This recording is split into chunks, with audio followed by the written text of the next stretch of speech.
Hey, good morning, Eva. Welcome. Good to see you. Oh, I got to fix that, don't I? There we go. Now you can unmute yourself. It's been a long time. How are you? Doing really well. Great to see you. I saw you on the what was that? Product board doing the no, it wasn't product board. Was it product board? Product Maker Summit yesterday. That was good. That was Yep. really good. They Yep. did a good job. Yep. Cool. I had to come in and out a little bit, but I did enjoy the bits that I saw. So it's good. It looks like a good event to keep on the regular rotation. So Oh yeah, I think they have some things coming up, and I think what they're planning to do with their own product is pretty exciting, to be honest. So I use very product board nice. every day. So Oh, cool. yeah. Glad to hear it. I have not had a chance to play with it very much, but I know Scott is really active in the product ATL group, which is a Slack group we have here in Atlanta, that a lot of people turn to for local product management networking, where product coffee is a little bit more global. Oh, So, cool.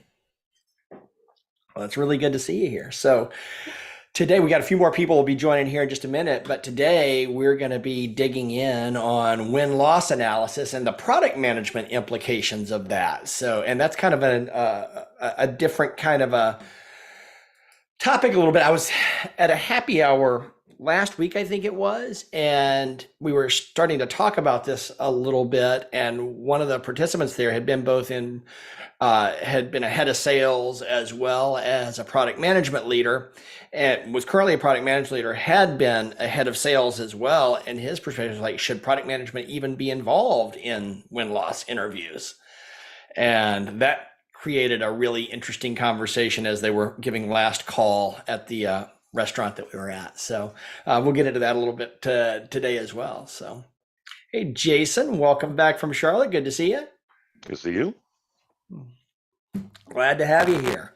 We are Just going to let a few more people join here before we start doing our introduction round. But in the meantime, I will share that this Friday, on what is this, Friday the 24th, we have got a product coffee workshop coming up for it's open to the public, and it's out at productcoffee.com/events. You can join it there, and we're going to be covering not win-loss interviews specifically,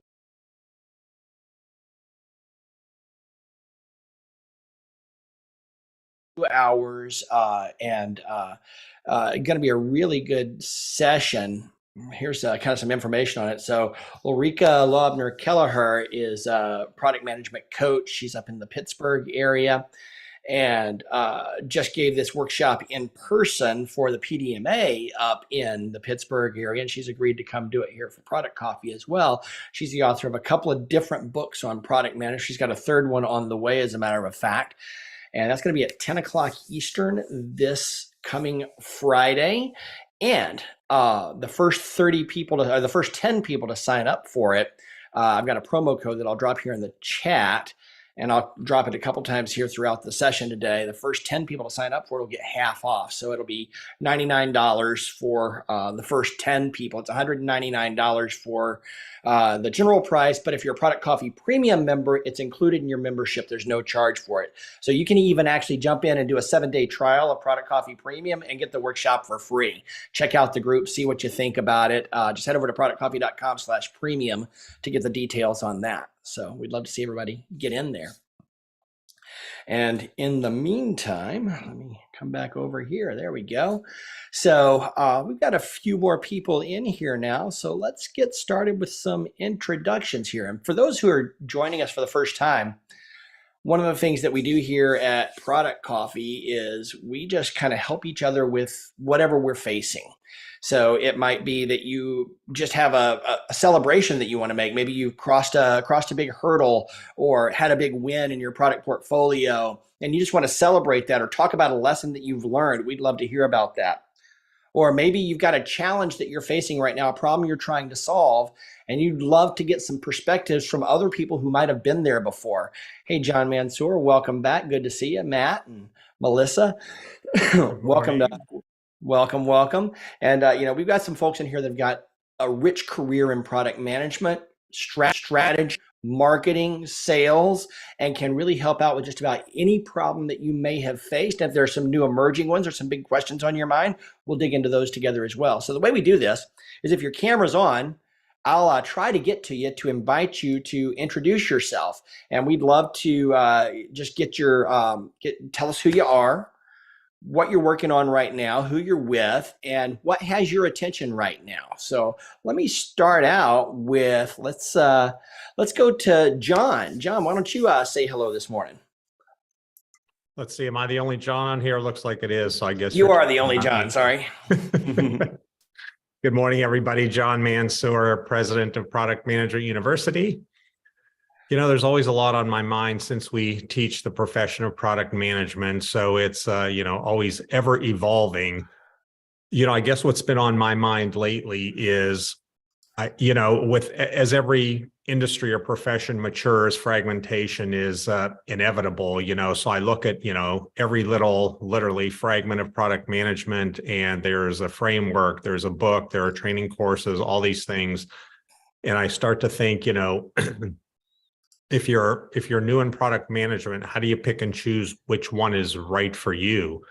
So I started doing a little research on all these different frameworks, jobs to be done. There's, discovery frameworks, competitive frameworks, all these frameworks out there. I guess what I am, very, I guess, relieved in one sense and proud of in the other sense is, all of those best practices have been part of our framework for as long as I've been teaching product management, and they're all integrated and work together off of a common platform.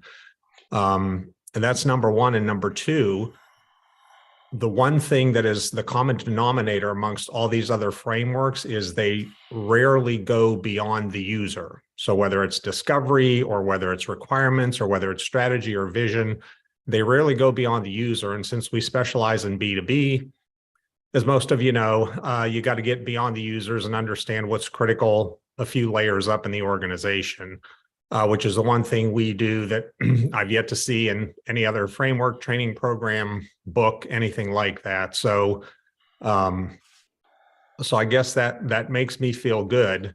Now, what I admire about a lot of these other folks is the followings they get on social media. So I need to take some lessons from them and figure out how to get equal followings. Yeah, there are a few folks out there that have certainly mastered the art of building their audience, haven't they? Yeah. Yeah.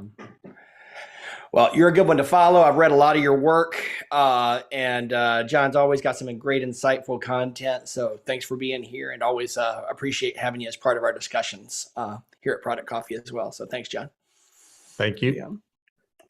So let's switch over here to we haven't heard from Eva in a while. So welcome back, Eva. Why don't you introduce yourself and tell us what has your attention these days?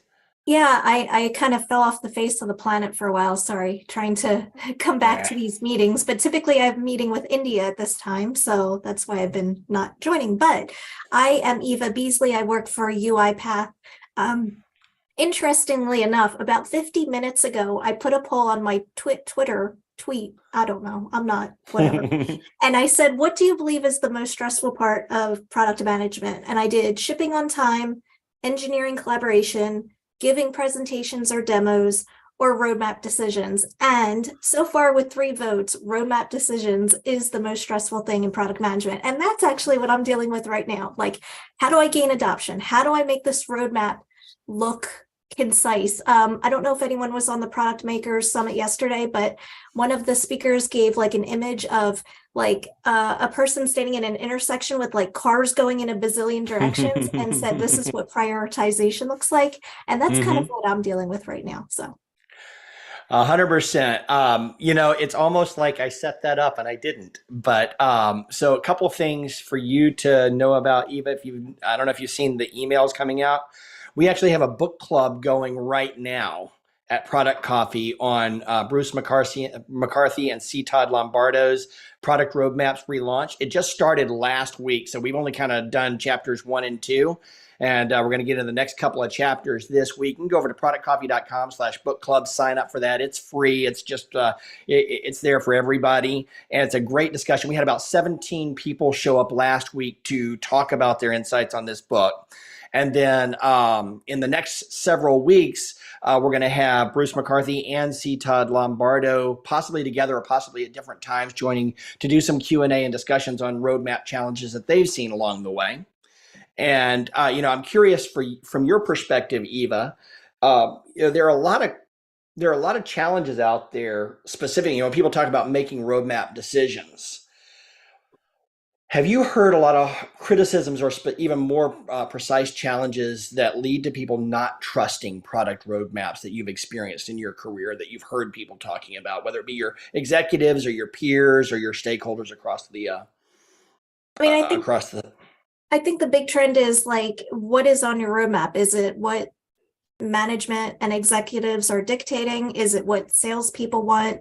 Or is it when you're actually going through these discovery sessions or looking at your metrics and saying, oh, this is what I should be building? I know I have been doing a lot of market research lately with Gartner and Forrester. And since I deal with integrations, that's kind of been my bread and butter, as well as those customer interviews. But I mean, at the end of the day, we always have to kind of, report into somebody, and we have to take their decisions into account too. Yeah. Balancing the needs of the market with the business direction and stakeholder and leadership priorities, and make sure you're communicating that connection effectively is a huge challenge.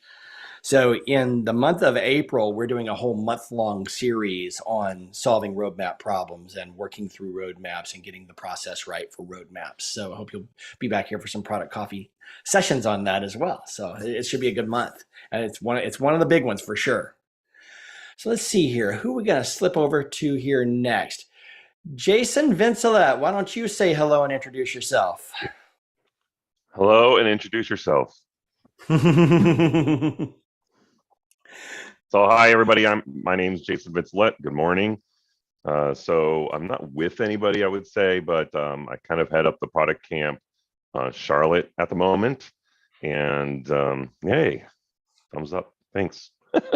So happy to be here. Haven't been here too many times, but this is an interesting group. So I'm looking forward to today's discussion. I think, some of the topics that aren't really addressed that I'm seeing in the market are tangential to product management and is more about whole product thinking.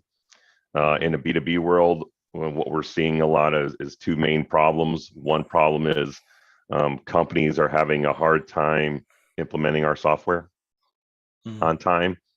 People are buying our software, fantastic, but they can't implement it. And as product managers, we just keep chugging along at that roadmap feature factory, right? And worrying about prioritization, doing the right thing with everything else behind us.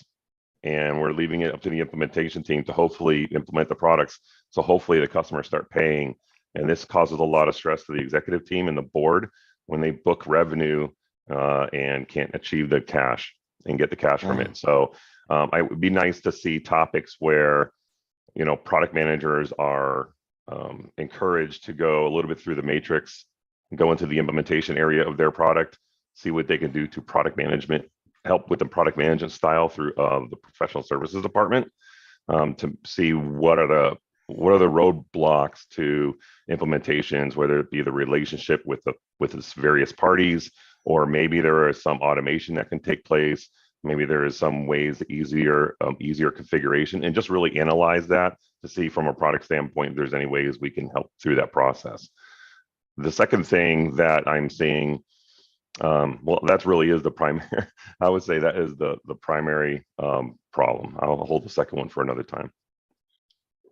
That's definitely a big one, driving adoption or ensuring adoption. And you can ship product all day long, but if nobody's using it, it's hard to claim success. That kind of gets into the discussion around driving towards outcomes over outputs. If we want to deliver something to the market so that our customers and users can be successful, well, they have to actually be able to successfully use it. And that's way more important than the number of story points that you necessarily shipped. So that's a good call out, Jason. Thanks. Glad to have you here. Looking forward to Product Camp Charlotte this fall. Can't wait to hear more announcements about that. And we will, I know we'll hear a lot about it in the weeks to come. So, cool. Hey, Jason V, real quick, pardon me.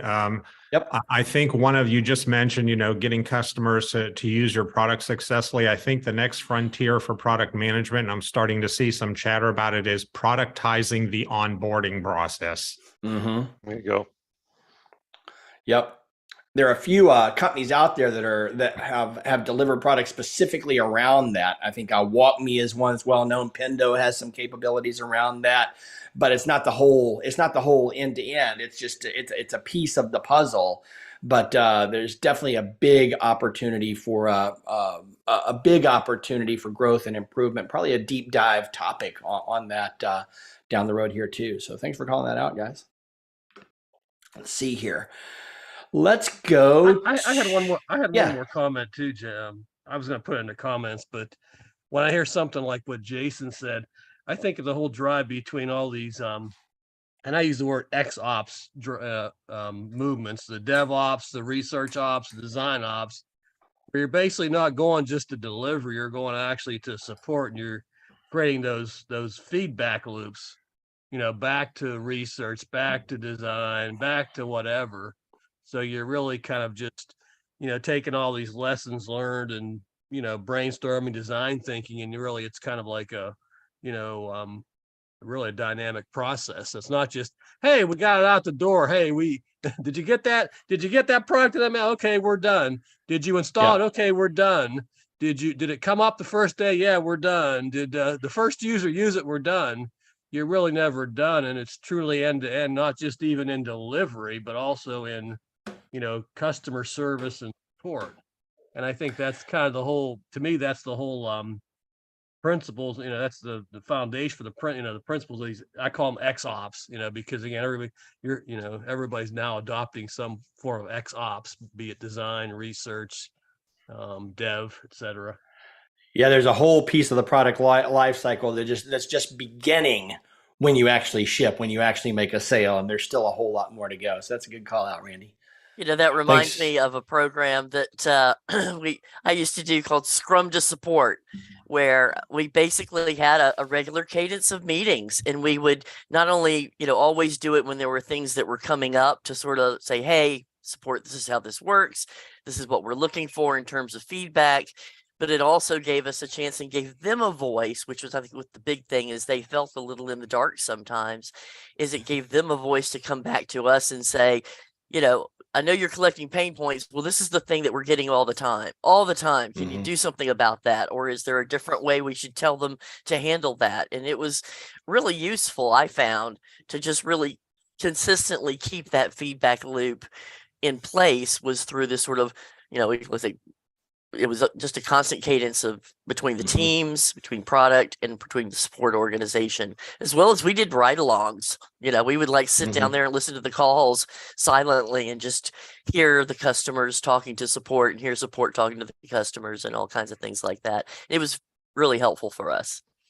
Yeah, it really was. I recall that time period, and a lot of those sessions that you led. For those who don't know, Diane and I worked together for 2 or 3 years back in the late 2010s, I think it was. We're only early in our careers anyway, but but anyway, yeah. So we worked together at Silver Pop and IBM, and Diane really led a lot of processes. She was here last week talking about the Customer Spotlight series that she ran, the Scrum to Support program that she participated in heavily and led quite a few sessions on, that really did make sure that we were getting that constant feedback loop between support and product management to constantly drive improvement to the product and the go-to-market. So it's both of those things, not just the product, but it's also how you position the product, who you position it to, and how you design your sales processes to go hand in hand with your support and service processes. So thanks, Diane. And since I got you on screen, why don't you introduce yourself to everybody, even though I just kind of introduced you a little bit. Right. Tell us what has your attention right now. Oh, hey, everybody. I'm Diane Bowman. So, yeah, what has my attention right now is I'm job hunting again. Very much of a surprise. But, it's funny. I have worked with Jason in the past. I've been doing product management for about 11 years plus, and I always love these sessions. But, yeah, I'm going to be looking for another opportunity that honestly is going to be hopefully a better fit. Sometimes we get into companies and, there's a lot of excitement, there's a lot of things, but I can honestly say that I need to update my red flag list, right? I think that's a big part is that, as I've looked back and I'm like, there were some signs, but I thought I was just so excited about the opportunity that I thought, I'm super product manager. I can fix it, right? That's sort of a thing that happens to us, right? We want to be able to solve the problems. It's just core to us.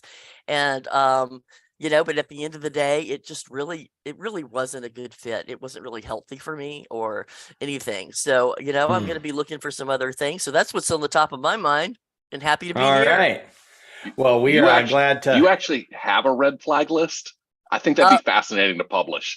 That's what I was thinking when she was saying that. I was like, that seems like a good topic right there. Well, I've seen lots of chatter about it, in the Slack channel, the product copying Slack channels. Certainly, gosh, we all know in the last few years, there's been a lot of turnover, right? There's a lot of people looking for work. Sure. And so finding that right opportunity and finding the thing that you feel like is really you can be successful, you can help them be successful, there's some red flags, I think. It's hard to find a good fit, right? You never know what you're getting going in. And then, on the other side, it's hard to find the right person too.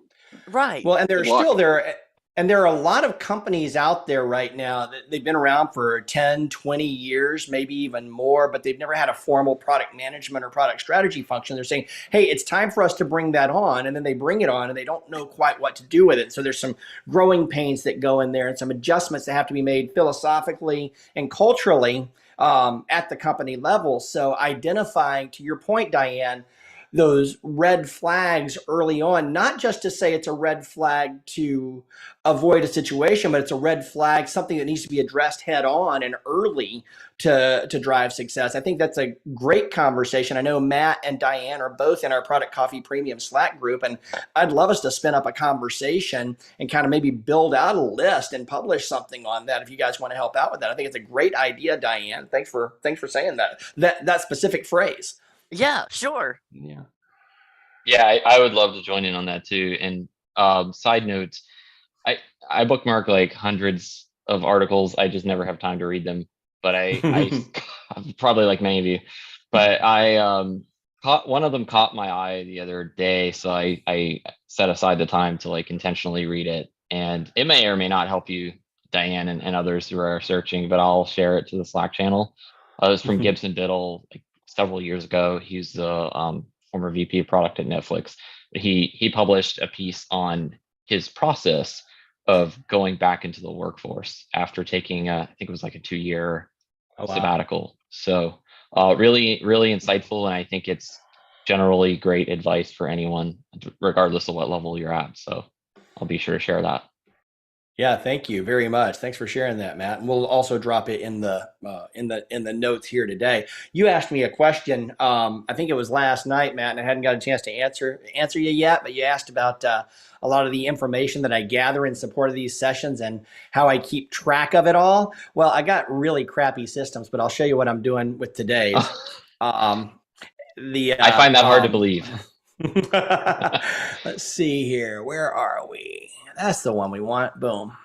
So I keep for each of these topics, I build a big Google Doc, and I've got a lot of different pieces of content about whoever's coming, and I do some research around the questions that people might ask or have asked in the past, and I start looking through some books and finding kind of some common criticisms and start just kind of building out answers to possible questions that I hope to see with as much reference material as I can find on it along the way.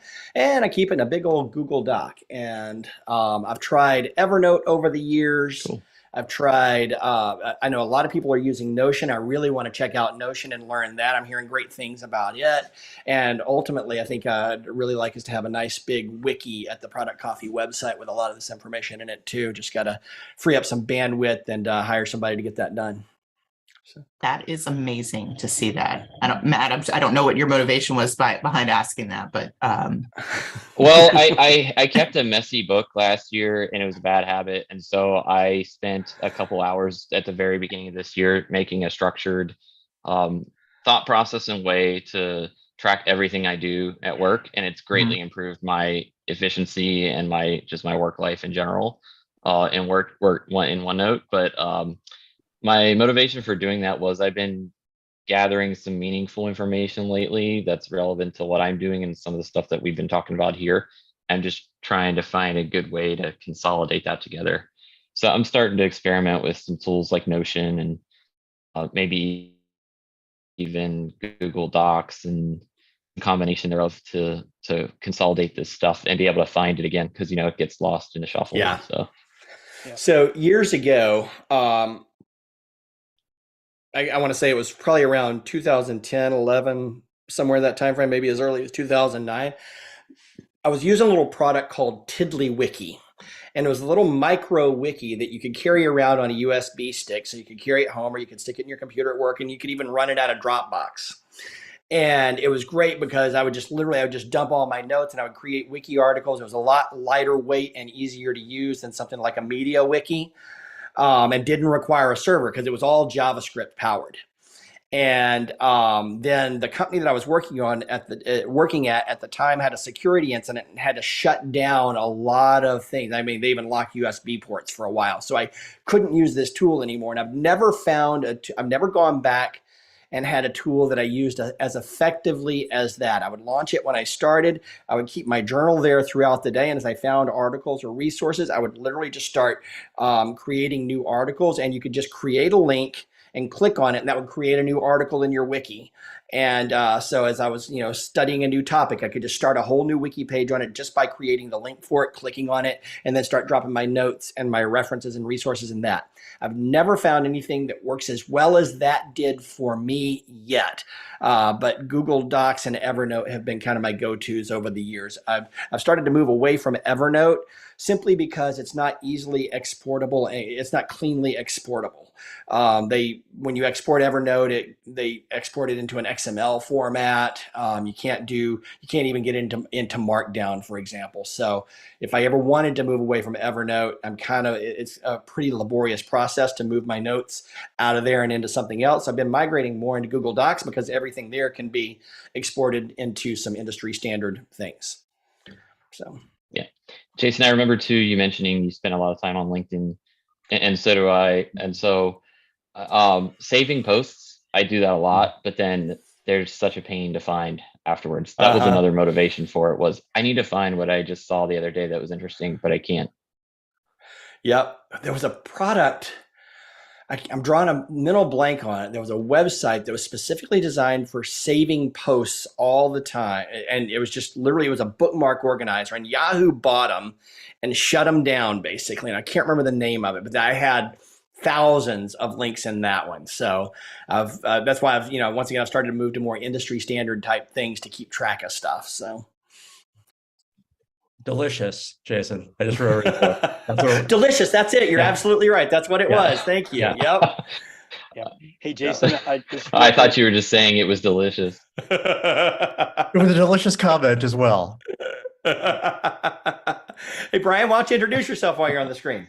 Sure. Hi. So I'm Brian Huss. I'm VP of Product at Buzzer, which is a startup working on basically trying to bring live sports in very short form ways to kind of responding to the tendency of younger fans to watch more highlights than watch live games, and see if we can bring back the thrill of that live sports experience. So the thing that has my attention right now is, I've kind of always run like innovation style teams, but in much bigger companies. So the kind of existential crises maybe haven't hit as much. This is the first startup I've worked at in a while, and just really like looking at those kind of day-to-day decisions of, all right, is this working? Is that to the extent where we're going to continue to be able to go down this path? Is it the right time to make some sort of significant pivot and understanding like what that should be? It's just a really it's been a different mode of of thinking for me. So it's been it's been a real challenge. It's still some things to figure out, I think. But one thing about product management, never dull. So this is stretching me for sure. Well, good. I mean, it's you're right. It is never dull. Sounds like while it's stretching you, you're having fun, and that's what really matters, is enjoying the work that you do. I know you've been involved in a lot of sports related businesses as well, so that's a passion area for you too. So, well, keep on coming, letting us know what's on your mind. I do have a question for you, Brian. As you look back over your career in the companies you worked at, and I asked, and we're going to switch into our main topic here in just a moment, but as you look back at your career and your experience with lots of different teams in product management across several different businesses, you've been at very large enterprise, you've been at fast-growing companies, and in the startup space. What are some of the big challenges that you've seen along the way that people have talked about affecting their trust in product roadmaps? Trust in product roadmaps. Interesting. Okay. So I think there's a few. I think it's the point that came up previously around, okay, like, why are you building what you're building? Is it just something that you're reacting to something that that you think your senior management wants to hear, as opposed to what you think is actually the best idea? And kind of doing that doing that dance and kind of both kind of managing up and managing down as to what your what your roadmap is for, I think is the most challenging thing, because like there are roadmaps that are communication tools, and there's like an operational plan of, okay, like what are we actually doing, and in what time, in what time frames are we actually doing it, how are we and how are we leaving space for, we're going to iterate on this, over and over again. Like that was something I fought with the program management group at FanDuel about. Was we had this quarterly planning process where I don't think quarterly planning is bad, but the idea of, hey, you did 15 initiatives last quarter, and you've only lined up 12 for this quarter. Why is that? And it's like, well, that's the wrong way to measure our success. It's that whole like, communicating around outcomes versus output, when people who aren't as close to the work you're doing just want to see like, hey, I don't really understand what you do, but are you doing things, and can I count how many things you've done? And that's a scorecard I can keep. That's a measure of success, and trying to shift that conversation to say, no, actually, we're only doing 3 things, but there are 3 things that really matter. Some places that conversation lands, some places it doesn't. Yep. Truth. Thank you. Appreciate that. So let's get in. I had a question for Brian. Are you Randy. really, we talk about features, and I don't know if anybody know what, and again, it's really something you've probably done but not heard the term. Anybody ever hear the house of quality, method? No. Basically what you do is you make a two-dimensional matrix. You have your features, and then you have your goals, or things that customers want. And then basically you measure, okay, does this feature support that? And then basically you then factor, say, okay, which features give the most benefit? And I think when you're doing, I hear comments about prioritization, it's not just a single dimension. We'd like to think it's a single dimension. We're measuring on one thing. So that way, okay, it's easy to prioritize, but you're not, you're measuring for short-term, long-term, market penetration, keeping current customers happy.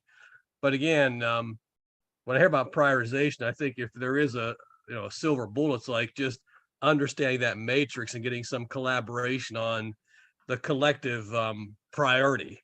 Yeah. And then taking that collective, I shouldn't say maybe the criteria and the weighted criteria, and then using that to say, okay, we've agreed to that. Let's now analyze all these against that. It doesn't necessarily get you there in a fully automated way, but at least you're talking in the same terms. You're kind of agreeing. And so when you say, why do we do 10 versus 15? Well, it wasn't 10 versus 15. It was all these other things. And it was the collective weight of those 10. Does that make sense? Yeah. I mean, it does. And I think when you tie a couple of other things into that, one being, I guess immediate value versus long-term value, right? When you're, or immediate value that leads to long-term value, I should say, right? The idea of, if your number 1 priority takes a year and your number 2 priority takes a week, do number 2 first. Kind of related to, probably all heard of RICE or other prioritization methods. I know the last thing that I saw Jason's like, what is a 60-second business plan, Jason, the last thing 60-second business case. Yes. Yeah. I mean, it definitely speaks a lot to that idea of how, if you can illustrate it in like a kind of a hard numbers way, like this is what we're doing and this is why we're doing this before this, like, I think you need a combination of narrative and numbers to really help your points land. And then have the whys connected to what people agreed on. It wasn't just that you did it why, because you're not doing it for yourself, you're doing it for others. Right. The whys have to be grounded in what other people out the organization have agreed on. Yeah. Okay. All right. So let's kind of get into our content for today. And before we do that, I want to take care of a little housekeeping. First thing I want to do is I want to give a shout out and a big thanks to all of our sponsors.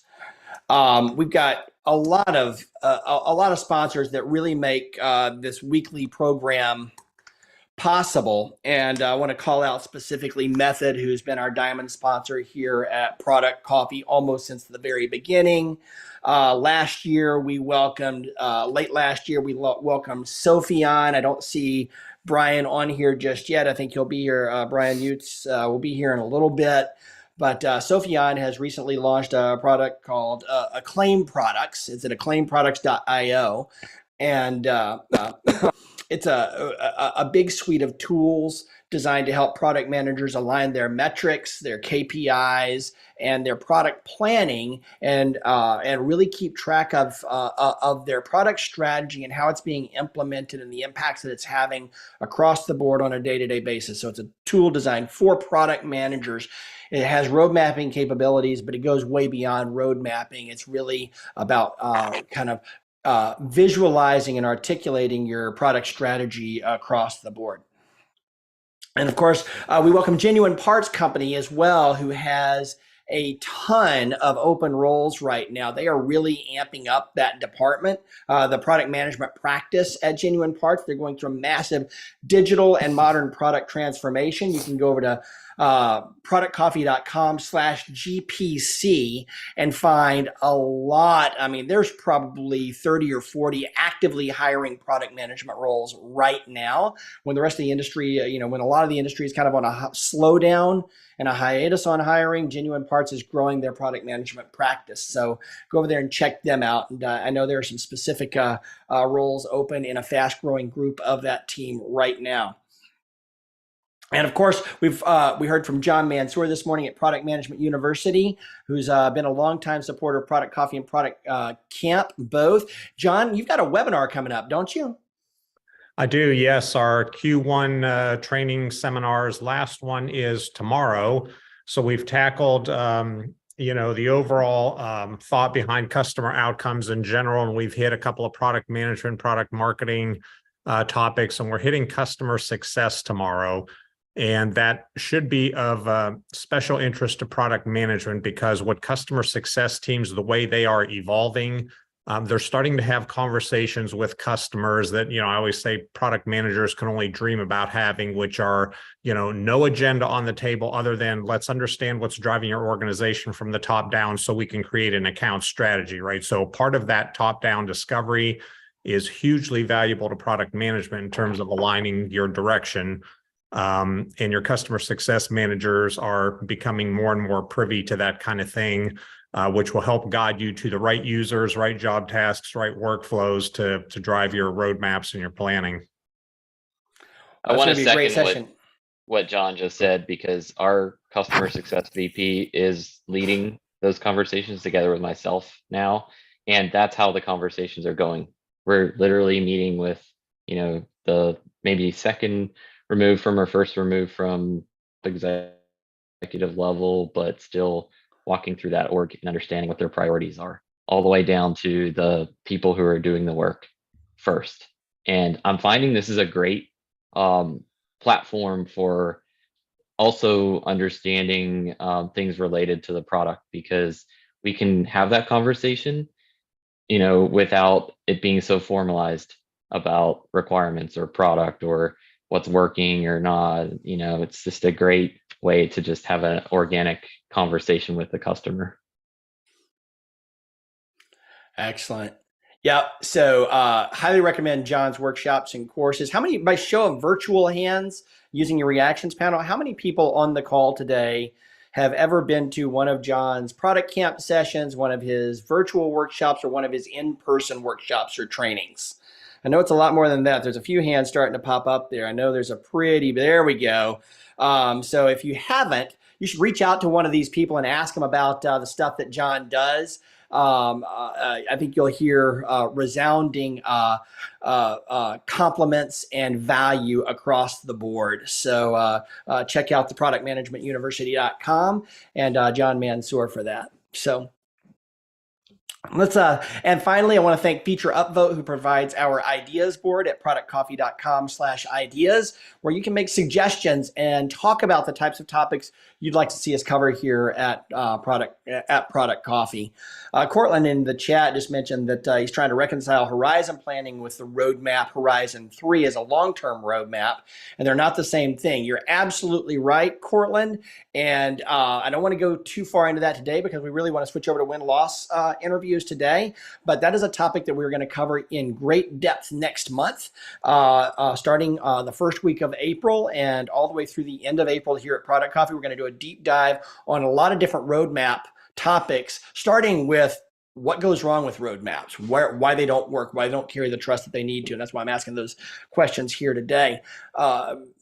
That's a big topic that is coming up over the next several weeks. So we hope you'll join us here for that. I mentioned earlier in the call today, we started last week our latest book club, which we have a weekly Product Coffee book club, and it's open to everyone. You do not need to be a premium member to join this. And we're covering Product Roadmaps Relaunched by Bruce McCarthy and C. Todd Lombardo, among a couple of other folks. And we've only kind of just cracked the book, started with chapters 1 and 2, a discussion of chapters 1 and 2, which is introductory material last week. We would love to have you join us for this book club. We meet on most Fridays. This week we are meeting on Thursday simply because we've got our workshop on Friday. But you can go to productcoffee.com/book club to get more information and sign up to join us for that. And then as for the workshop this Friday, we've got a workshop on becoming a strategic superstar with customer interviews. And Ulrika is going to be joining us from Pittsburgh, where she's going to walk us through a 2-hour series of explanations and guided exercises to help us strengthen our customer interview skills. Now, that workshop is part of our ongoing annual series of professional development workshops. They're available for $199 for anyone. If you're a Product Coffee Premium member, that workshop is free, and Product Coffee Premium membership is only $250 a year. And we do a different workshop every single month. Premium members get every workshop and get all the recordings of our past workshops as well. So you can dig into topics like the 60-second business case or stakeholder management, and our workshop next month on roadmap development. If you'd like to experience one of our workshops for free, you can just sign up for Product Coffee Premium on a 7-day trial today at productcoffee.com/premium. You'll get a free 7 days to join that workshop, join our Slack channel for a few days, witness the conversations in there, and decide if you'd like to stick around permanently. Most companies will allow you to expense this as part of your training budget as well. Or if you just want to hit the workshop and don't want to join Product Coffee yet, you can. I'm dropping a code in the chat right now, 3VOC50, and that'll get you 50% off. The first 10 people to register for that workshop can get 50% off the workshop. So we'd love to have you join us for that on Friday. And next week, we're taking a little break from our normal routine, and we're going to get back to just some chatting about origin stories and talking about how you got into product management. These are inspiring moments and fun moments as we kind of look back over our history, and we'd love to hear from all of our people about their journey. From very few people actually set out to start a career in product management from the very beginning. They find their way to product management in one way or another, and we're going to talk about lots of your Product Coffee, your other Product Coffee participants' journey into product management over the next during next week's session. We'd love to have you join us for that. But this week, we're going to talk about win-loss interviews. And this is going to be an open town hall session, but there's no question about win-loss interviews that is off the table. Now, this we're going to focus on the product management role in win-loss interviews, but sometimes we need to take a broad besides just product management. So that's what we're going to dig into today. Pardon me. One of the things that we'd like to ask you to do is jump over into our notes document so that as we're discussing win-loss interviews today, we can capture our insights together. People are going to mention blog posts and articles and books that will be useful to you as you're thinking about this topic. I'd like your help in making sure that we capture all those things, both in the chat here for folks who are here in person, but also for those who are watching on YouTube. You can jump into the Product Coffee notes document at productcoffee.com/notes. And you can save this into your own Google Drive so that you've got a record of today's session. Drop your own name and LinkedIn address in there if you'd like to connect with people from today's session as well. And we'd love to have as many people participating, asking questions, dropping thoughts into the notes document today as well. And Matt, that's part of the gathering this information process as well and keeping it all together, because this is all linked together for me on the back end. And if anybody ever needs resources from past sessions, just let me know. I'll be happy to share them with you. So with that being said, let's actually get into our topic today. So if anybody has a question that they'd specifically like us to dig in on the topic of product management and win-loss interviews and the win-loss process, please just raise your virtual hand or jump in here and we'll get to it. But in the meantime, I'm going to kind of tee up the conversation. I'm going to put this out there on the floor. What is the primary purpose of conducting win-loss interviews in the first place? Why is this topic important, and who should be responsible? So I'd love to get some perspectives on that.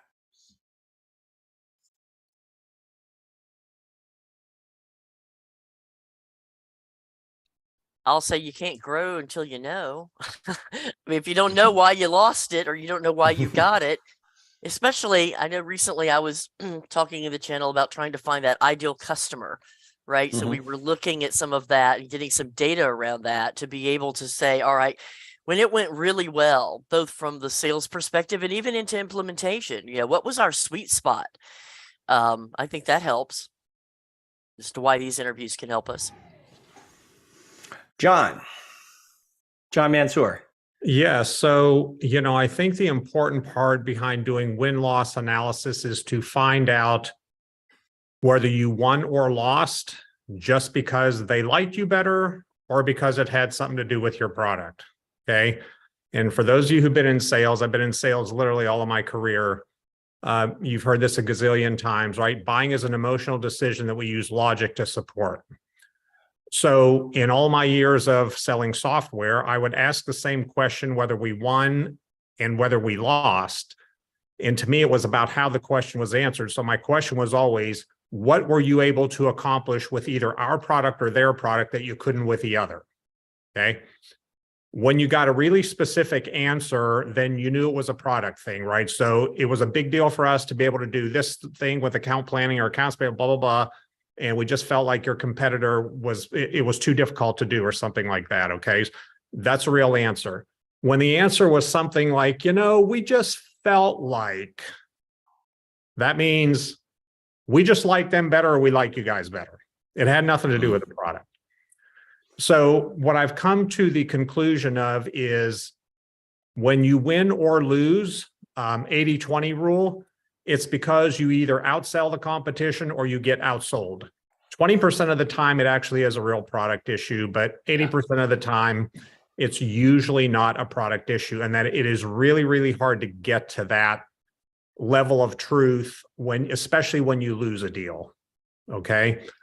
Because people want to be kind. No one wants to really tell you like, we just didn't like you guys, or we thought your product sucked, or, things like that. So to me, it's more about if there's a real product issue there, that'll surface pretty quickly, but it usually comes down to your sales team understood the client better, and that's why they bought from you, or vice versa.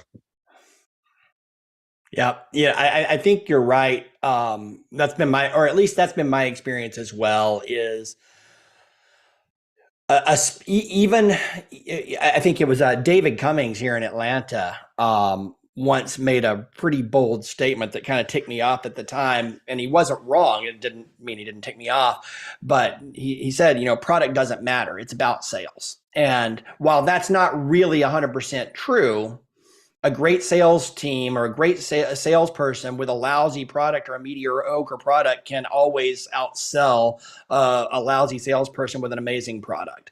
So I agree that, more often than not, it's the sales approach, how effective your sales process was. But at the same time, we want to make sure that the product is the right product for the customer, because there's the initial sale and then there's the coming back. There's the ongoing relationship, and especially in the B2B world. That's exactly what you want a salesperson to say. Mm-hmm.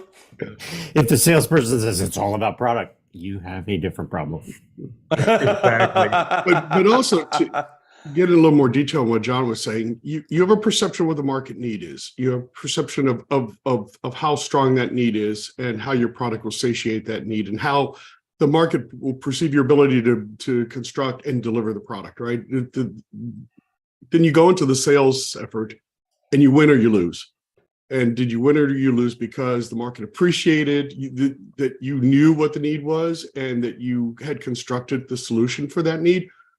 Or did you lose because the market thought, yeah, no, nice, but that's not really what we need. So, and you do your focus groups and things like that, but that doesn't necessarily mean that you pick the right people and you got the right focus group and you ask the right questions. So this is another opportunity to validate those perceptions going into the next releases.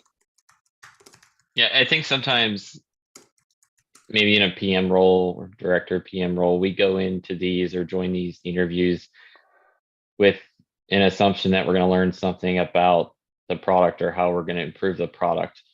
When in reality, they haven't even used your product yet at this stage. And to get that sort of meaningful feedback, they have to be in the driver's seat, the customer does. So I think it's a helpful reminder that someone has not even got their hands yet on your product. And, you know, to John's point, maybe there's something we can learn about how we communicated the benefits of the product and how we positioned the product to the customer that will help us with our efforts going forward, or will at least validate that we're on the right track. So Mark, I guess the lesson learned is don't get too down about not learning too much about the product at this stage, because you're probably not going to learn a whole lot about it at this stage. Yep. And Mark, your comment reminds me of a saying I use very frequently these days. Customers don't buy because they understand you. They buy because you understand them. So if their perception is you understand them better than your competition, you're going to win, because subconsciously it means they totally get this. Their product must be better. Right. Right. It's that simple. Right. I've also Soumya. found that these sort of win-loss analysis are valuable to actually take time to educate the sales team itself on what your product can do and can't do. You know, it's one of the biggest challenges I've had over my career is sales teams just being disconnected with what the product actually does, right? They're super connected with the customer, and you know, if they're writing a proposal, statement of work, an RFP, something like that, they just respond with what the customer wants to hear, which is great to win, but it makes the implementations challenging. So I've always taken that as an opportunity to be like, hey, this is what we won this because you guys told them this. That's not actually how this thing works, or we need to start building in that direction. So I find it very valuable to actually educate the sales teams. Yeah, I agree with Matt, right? Like when we do our trainings, we do it along with the sales, right? We make sure sales is attending it. If sales is not attending it, we go the extra mile to call them and tell them, hey, these are all the features we are releasing. And not only that, when they're talking to the customers, I always tell them, don't tell them what your product always offers. Just ask them what is the problem they have and tell them how we are solving it for them. When you're talking to the customers, right? Customers don't know what you have without seeing your product, without feeding your product, but they know their problems. They can articulate it very well. They can say, hey, I have this problem and this product is not solving it, so I'm looking for something. So I always say, go and talk about the problem solution approach rather than just pitching your product. You know, like pitch your product saying, I have a solution for you, for your problem. That relates more to the customer without understanding what your product is all about. So that is what they are looking for, right? And eventually they are like, oh, I have a problem. It's not automated. Like, how can I do this? So that is the approach I prefer my sales team do it. And I also try to go and attend their demos sometime, right? Like I want to see what they are doing in real life. So some of the time when they do online stuff, I always try to attend. I tell them, hey, can I just attend your demo and see what you're doing so that I can fill in some gaps if we need be. They are always willing to cooperate with us because it's good for them and good for us. So it goes both ways. That's a good call out, Soumya. And Hector, you've had your hand up for a minute as well. Yes. So I'm saying that I'm in total agreement with John that you need to understand whether it's a product issue or something else. And going back to the discussion that we were having during introductions, it really could be about, hey, you don't have the right things to help us do a quick installation, and we need to reduce the friction before we get to use. Installation is cumbersome, or it requires a lot of training, and the learning curve is huge, and we just don't have the time to train our people to immediately do that. And this is where you start looking at whether or not you need to have professional services that will help some of those customers really quickly adopt and start using right away. So a part of it could be, it's not necessarily a current product issue, but it's about roadblocks to adoption and getting even more usage out of your product. And it may not even be a feature request right now on your roadmap. That's the other thing. A lot of the things that you find out about win-loss is about, what problems do your customers have? And then second point that I want to bring out is that if you have priority on what it is that you're trying to achieve in the next few months, it could be about retention of current customers, or it could be about faster acquisition of new customers, and then prioritize based on who you're talking to. Is it a new customer, a new type of customer, or is it you're trying to upsell an upgrade to a current customer and they're having problems in adopting? Those are things that you can learn very quickly on a win-loss analysis, and it should be done by a product manager. So that's an interesting statement that you make there, and I want to give Cortland a chance. Cortland's had his hand up for a minute, and then I want to come back to that and something that Anna said in the chat a moment ago. So Cortland, bring it home on this kind of part of the topic for us for a minute. Well, actually, I want to slam on the brakes just a little bit. I've Okay. never done win-loss, so I'm looking for some description or examples of how do you structure it? What's your format? How do you make this an effective tool through its structure? That's a great question. Okay, so yeah, let's absolutely hit on that as well. I'm just curious, by show of hands, virtual hands or real hands. Let me pull up the gallery here as well. Who has participated in or been a process of a win-loss interview process as a product manager?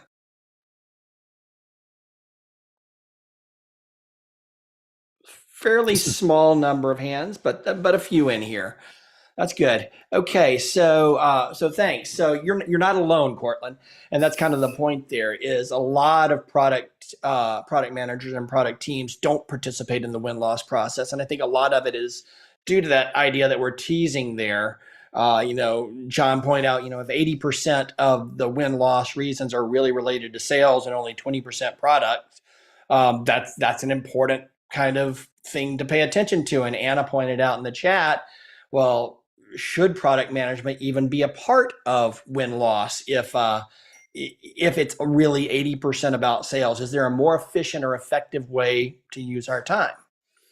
So I'll be interested in lots of people's opinions on this. I will start with kind of one perspective, and that is that, yes, I believe that product management should be a part of the win-loss process, but I don't necessarily believe that product management should own the win-loss process, the win-loss analysis and interview process, because it is very largely about sales. But I believe that product management, product marketing should have a stake in it, an impact on how that process is run, and certainly our stakeholders in the readout, and should have a clear line to go deeper, a clear strategy and plan for going deeper on what's learned in that process. I think it's valuable for product managers to participate in some of those interviews if you've got a really effective process along the way that does some pre-screening.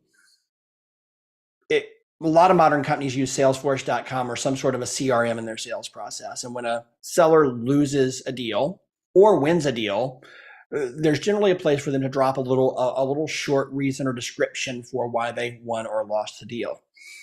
And when product surfaces in that initial quick readout, then that's a signal that product ought to be involved, just so that we can dig deeper and structure what's essentially a short customer interview. You're asking about structure of win-loss interviews, and I think we'll go deeper on that in just a minute. But essentially, a win-loss interview is a customer interview, and it may be with a customer that you've just won, or it may be with a customer that you've just lost and it's somebody else's customer now. One of the reasons that loss interviews are so powerful when you can get them is, at least in my experience, if a customer's been through a long sales decision process, they've invested in your company already. And even if they chose another solution, it's very possible that they've got some emotional or personal investment, and even in many cases, some, for lack of a better term, affection towards your organization, and they want to see you succeed, even though you weren't the right solution for them right now. And they'll often give you some very unfiltered feedback, especially when they've noted that product is an issue, that gives you an insight that your best customers may not necessarily give you, because your best customers are still buying from you, even when they're mad at you, even when they're giving you tough feedback, they're still buying from you. The ones that didn't buy from you are coming at it from a different perspective and a different insight. So structuring it as a customer interview is the high level answer. And I think we'll go a little deeper in that in a minute. But John, you've had your hand up for a minute, and I want to let you jump in on this, John Mansour. Yeah, a couple of things. So I want to go back and add on to what Soumya said earlier about demos. I think it's a really good idea for product managers to observe how your pre-sales people do demos, because so much of their effectiveness is how they frame the problem or the scenario before they do the demo. So I found that, if they're framing it through the eyes of the product, it's not as good as when they, really good demo people, what I've seen them do is they frame problems using the language of the customers, right? And it's almost like, if I say something you agree with, you're going to think I'm brilliant because we both think alike, right? And so really good demo people will use the language and the vocabulary and the emotion of the buyers. Like, why this thing is such a nightmare? Because X, Y, and Z, right? Here's the end game. All you're trying to do is this. Here's why you can't do it. Let me show you how you're going to get there really easy, right? And it's that kind of when your pre-sales people, your demo people frame the problem like that in the language of the customer, the demos are far more effective and it makes the product far more powerful. So that's number one. Number two, Jason, I agree. Product management should not own win-loss. That is a sales thing. And to your other point, it's much easier to get honest answers when you win. Okay.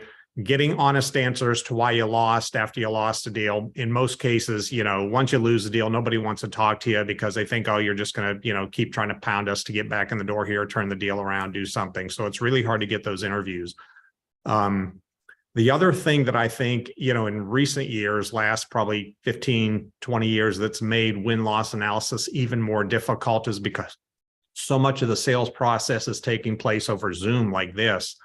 And, back when I was doing pre-sales, it was all face-to-face, on-site. You actually got to build rapport with people. And so even when we lost the deal, I could call back into the people I knew were rooting for us to win, and I could get an honest answer as to why we lost. And it's really hard to build that kind of relationships with your buyers when we're doing all this via Zoom. And I think that's just added an element of complexity to doing, especially the loss analysis. The win analysis, I think, is still pretty easy.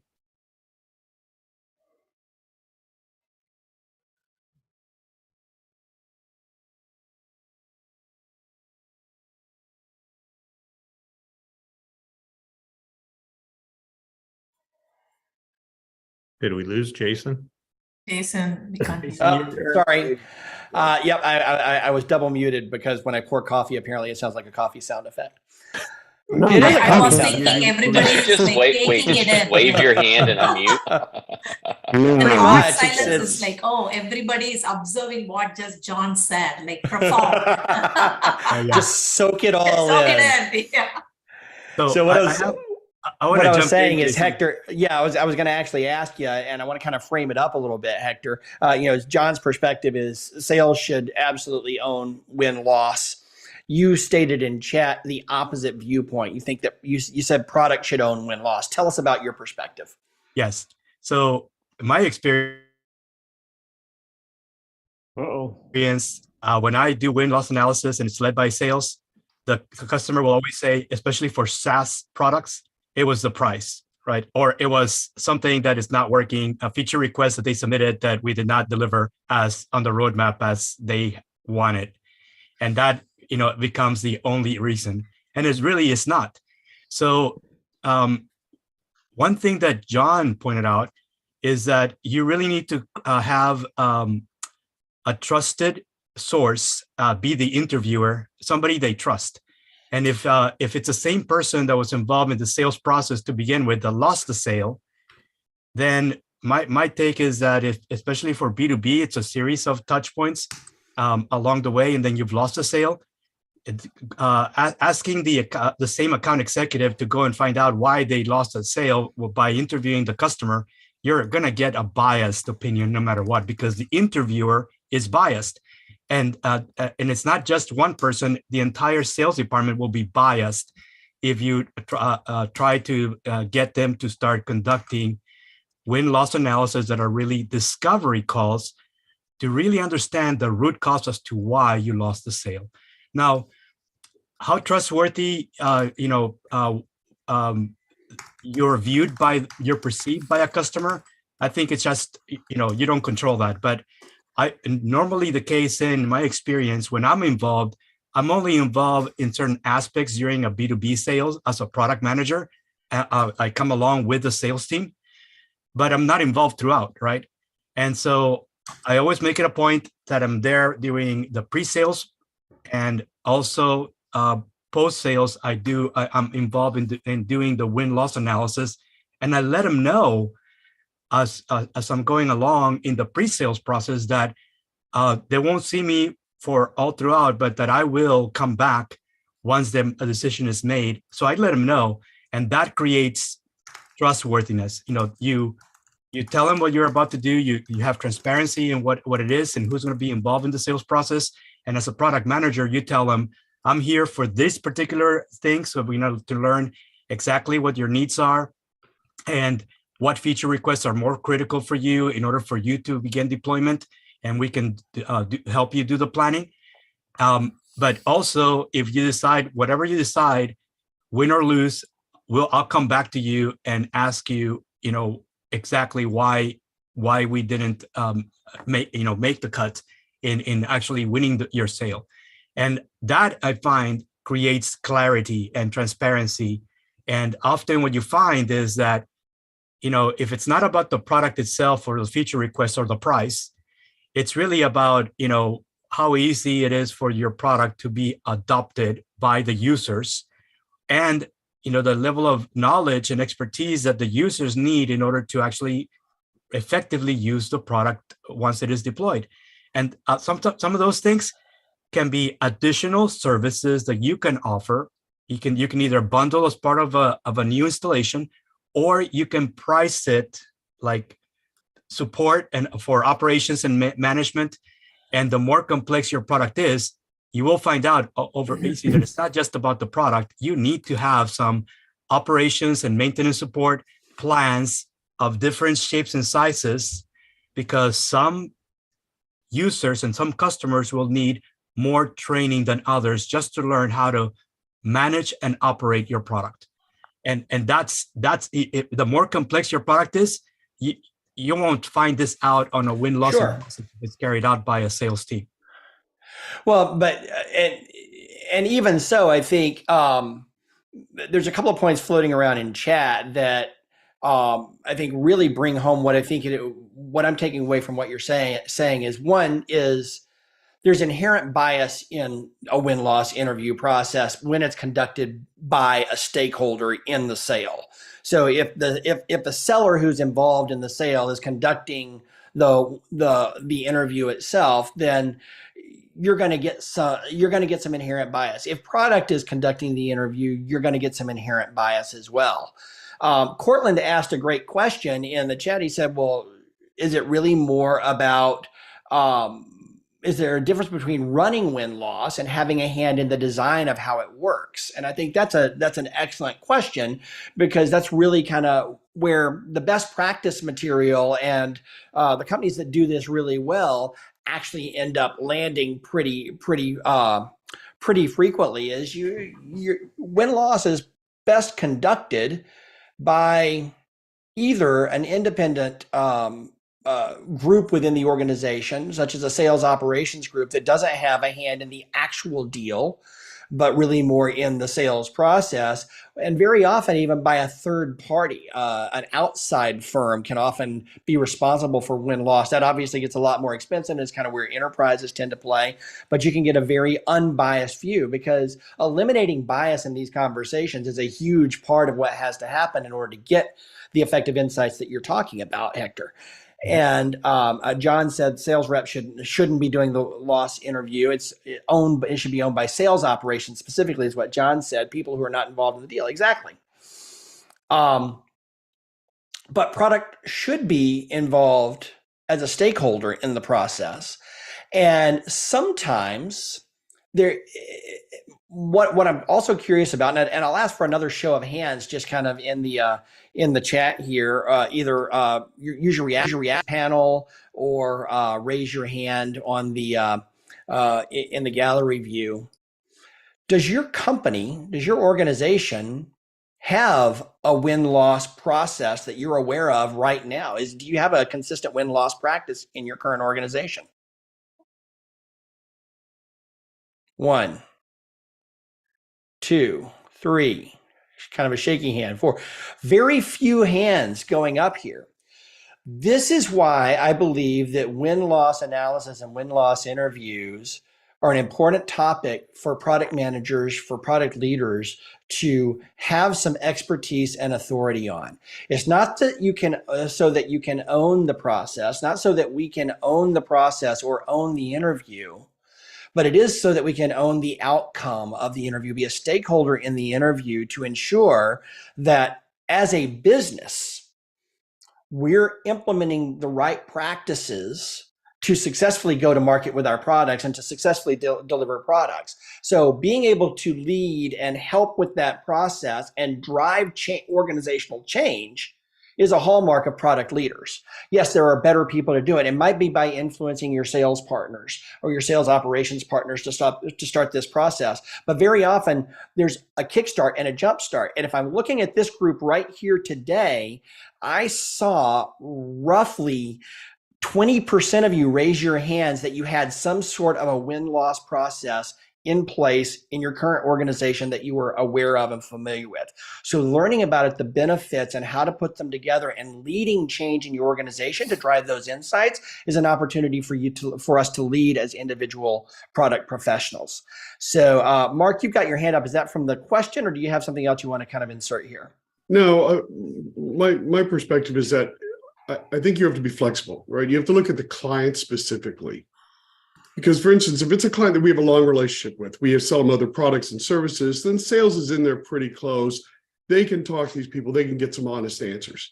If it's a new client that we really don't have a relationship with, there's no guarantee that sales could go in there and get honest answers. In fact, a lot of clients don't like conflict, so they'll just tell them something they think they can get out of jail free with and get them on their way. So they'll say, oh, you were too expensive. Mm-hmm. You know, because that's easy, right? That's easy to get them out of there. So I think you need to look at the client and say, what kind of relationship do we have? And is sales really in the right position to get an honest answer? Or do we need to approach this differently? And especially knowing who you're going up against too, which a lot of times you do, obviously, that might help you determine if this might have been more of a product issue versus, because if you're going against somebody that clearly you have more features and functions than, or you're a better fit in the marketplace, it was probably something to do with sales or pricing. It wasn't features and functions. So the question is, do we want to look at downsizing our product? Otherwise, it's a sales conversation. So I think you need to be kind of flexible and fluid and to really get the real value out. That's absolutely, I think that's a really great point, Mark. The flexibility and fluidity, understanding that there's a lot of variables that go into what will lead to a successful outcome. And some of them are within your control and some of them are absolutely not. So thanks for pointing that out. I do agree. Um, Faith, Faith, if you want to come off mute for just a minute, you said something in the chat that I think is a really important statement, and I would love to have you talk about that for a moment. Sure. Thanks, Jason. I hope, is this thing on? I have this. Yes, it is. We can hear you. We can hear you. Camera arrangement. Anyway, we got you. For me, I'm just thinking that if I want to try to sell into needs that our product doesn't currently meet, for whatever reason, we want to expand or we feel we've exhausted our current niche or whatever, I would kind of almost rather collect up those names, maybe quarterly or something, or monthly, depending on your volume, and then reach out to those people separately for discovery about unmet needs. And then you can actually have a conversation that might cover the same thing. What are your workflows? What's your business, et cetera? And maybe get into, what kinds of, what did you choose? Even maybe you don't even reference the past sales cycle possibly. And that way, for me, I would be more comfortable doing that rather than try to get involved in the end of the sales cycle, because our salespeople, once the deal is not going to be made, they're on to the next one. They are not thinking, and they kind of have to, kind of like actors who forget the whole script once filming is done. The salespeople are just off to the next thing. So that's kind of my take, is I would rather take that list of prospects that we didn't close and contact them later to see if they would be willing to be, kind of a discovery participant. That's my thought. That's a great perspective, and it actually that makes a lot of sense to me, yet it flies in the face of a lot of the conventional wisdom around win-loss, and that that discovery should be done as soon after the sale is lost or won, for exactly the same reason that you said. The team is on to the next thing, even the customer is on to their next problem, and their memories are short when it comes to decisions that they've already made, unless something happens to make them really happy that they made the decision that they did, or really wish that they had made a different choice. Why didn't I take the blue pill?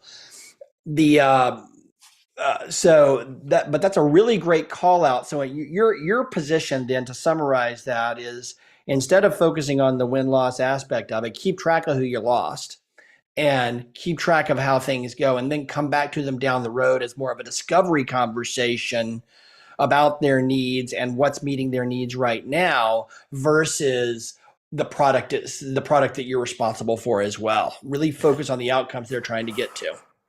Is that an accurate paraphrase? Yeah, exactly. To Hector's point in chat, sorry, Cortland, but to Hector's point in chat, I'm not even saying it's something you do a year later. It could be the following week, just depending on what sort of works for you. So, I think whether you put it under the umbrella of win-loss analysis or just put it under the umbrella of discovery, either way, I think there's some fertile ground there, because there were people who were interested enough to talk to your sales team, but not interested enough to actually buy. So I just wanted to acknowledge Hector's point. But yes, Jason, that sums it up for me.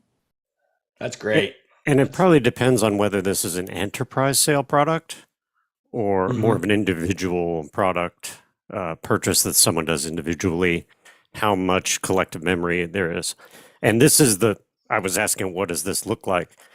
My experience is, as Faith was referring to, where, go put a pile together of the lost deals and do discovery there, more so than a click the box win-loss. Mm-hmm. What do you think I was going to ask a question. What do you think the missed opportunities are in win analysis or loss analysis? What do you encounter, or do you think most often are some of the missed opportunities in these conversations. Anyone want to jump in on that?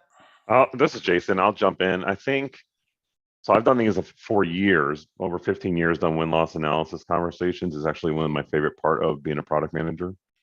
And I think some of the key takeaways are value positioning. And as a product manager doing this, it is clear that a lot of the feature functionality, the components that we know that our products add value for the customers aren't always in the knowledge of the sales team and the pre-sales team, and it's not always conveyed to the customer during the sales process. And that's probably the biggest takeaway, because if value is clear, then pricing becomes less of an issue. Relationship is still important, but is less of an issue as long as the sales and pre-sales team are all on the same page of conveying the value. And where I've seen that, I know on a loss, where I've seen where the commonality is that they just didn't quite understand what the product can do for them, or the components of the product can do for them, that was important to convey. I'll go farther upstream from Jason even. It's a good opportunity to understand if your perception of the market and the value that they put on certain features and functions is accurately measured, right? There may be decisions you made about implementing certain capabilities that you took a left instead of a right. And now you realize, yeah, for maybe the launch customer, or maybe the first few customers, that was a good idea, but there's a whole group of people out there that would have rather seen us take a right in terms of building out some additional capabilities or making some capabilities more robust. So yes, absolutely. There could be just a misperception of what you can do, what your product can do, but there also could be some decisions you've made that you realize now for certain class of customers don't work. So I want to give Randy a quick second here with his hand up, and then we want to land the plane real quick. So take about 30 seconds, Randy, and what you got for us? Well, I had a few thoughts, but I guess I always think of again, we're focusing on the loss, and I guess that's valuable. I think sometimes, again, back to, I think it was Faith mentioned about let's go back and do a discovery. I think sometimes we have to do a discovery on the wins. And I know I've been involved in a few wins where there, again, for whatever reason, they became this dragging out product thing, and it was a loss. It was a really loss for the customer, it was a loss for our reputation. And one came back to haunt us where, we didn't have clarity on a product. We went forever thinking they'll say, "Oh, you did enough for us, you can leave now." That never happened. I was literally on a plane going from East Coast to West Coast, got off the plane and was told, well, the customer decided, no, you can't, we're gonna stop this. And the reason was an employee came from that last experience where we probably did 10 times more than we should have promised, but again, our reputation. So I guess I would also say one thing is, again, let's go back to long-term win analysis. Did we really win? The customer really win? And then also, I had another thought, but I'll keep that. But that was really all I wanted to mention. Sometimes we have to go ahead and actually do the win analysis, the long-term win analysis. Absolutely. You got to do both. I would love to hear, and I just ask some folks to start dropping in the chat. What's your number one takeaway from today's conversation on product management in win-loss analysis and win-loss interviews is? I'd love to see specifically what everybody took away. So just drop that in the chat out there.